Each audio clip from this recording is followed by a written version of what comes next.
GST की दरों में कटौती होगी। जीएसटी की दो ही दरें होगी, 5% और 18%। फूड और टेक्सटाइल प्रोडक्ट्स पर 5% जीएसटी लगेगी। एसी, टीवी, फ्रिज, सीमेंट जैसी चीजों पर 18% जीएसटी लगेगी। आगामी 22 सितंबर से जीएसटी की नई दरें लागू हो जाएंगी। ये सब बातें बीते कुछ दिनों से आपने सुनी होंगी। इसके जरिए मोदी सरकार देश को दिवाली तोहफा देने का प्लान बना रही है। आसान भाषा में कहें तो जीएसटी की दरों में कटौती का मतलब आम आदमी को राहत और रोजमर्रा की कई जरूरी चीजों सस्ती होना होगी। लेकिन क्या ये सब सच होने वाला है? क्या ये संभव है या अब भी कोई इसमें पेंच फंसा हुआ है?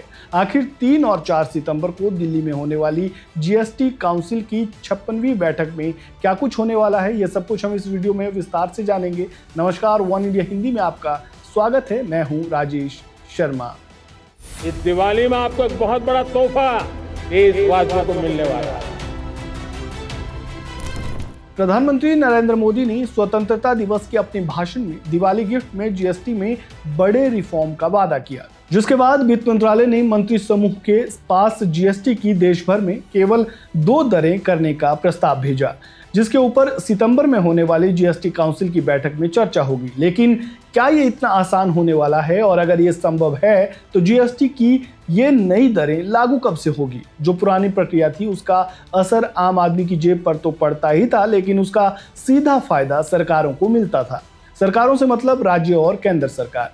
अब जीएसटी 2.0 के लागू होने से केंद्र और राज्यों के बीच आर्थिक तनाव और बढ़ने की आशंका है। राज्य सरकारें अपनी कमाई का लगभग 40% हिस्सा जीएसटी से पाती है। जीएसटी से पहले उन्हें अपने टैक्स लगाने का अधिकार था, लेकिन अब ये अधिकार बहुत सीमित है। वहीं कम आमदनी, ज्यादा कर्ज और घाटे के कारण पंजाब, आंध्र प्रदेश, पश्चिम बंगाल और केरल जैसे राज्य पहले से ही आर्थिक संकट में हैं। ऐसे में जीएसटी की दरों में कटौती का सीधा नुकसान राज्यों को उठाना पड़ेगा।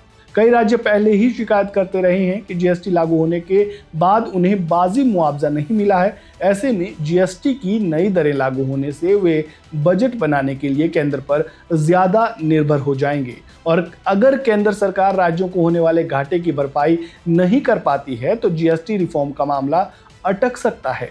अगर केंद्र इसकी व्यवस्था करता है तो जानकारों की माने तो इससे बाजार में दिखने में समय लगेगा। यानी आज अगर रेट कट हुआ, जीएसटी के रेट बदले तो पूरे सिस्टम में बदलाव करना होगा। यानी प्राइसिंग सिस्टम, पैकेजिंग में नई रेट लिस्ट जारी करनी होगी। यानी पूरा फिटमेंट स्ट्रक्चर चेंज होगा, जिसमें महीनों का समय लग सकता है। अब इसकी व्यवस्था कैसे की जाती है, ये सब तो जीएसटी काउंसिल की मीटिंग के बाद ही पता चल पाएगा। इस वीडियो में फिलहाल इतना ही। इस पूरे मामले पर आपका क्या कहना है, कमेंट बॉक्स में अपनी राय जरूर दें। वीडियो को लाइक करें, शेयर करें, चैनल को सब्सक्राइब करें और खबरों से जुड़े ताज़ा अपडेट के लिए बने रहें वन इंडिया हिंदी के साथ। धन्यवाद। Subscribe to One India and never miss an update. Download the One India app now.